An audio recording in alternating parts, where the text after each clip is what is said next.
Hi friends, I'm Tilak. You're watching TechBit Unique, and today we're going to see how to change the line spacing on your WPS presentation on your mobile phone. And if you are new to this channel, make sure to click on subscribe button below. We just quickly move on to the video. So how to change the line spacing on your WPS presentation mobile, just going to show in this video. So for that, I just going to choose another slide here.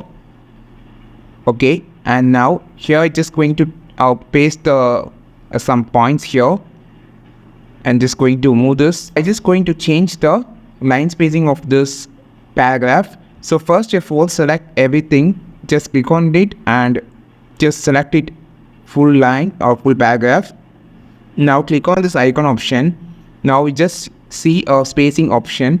So here you can just change this to 5 like this, or just going to have 0.5, which is so closer, or 1.5, 2.0, 2.5.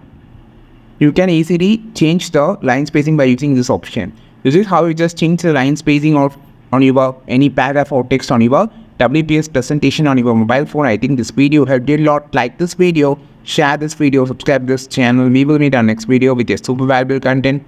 This is Tilak signing off from Tech May Be Unique. Have a wonderful day.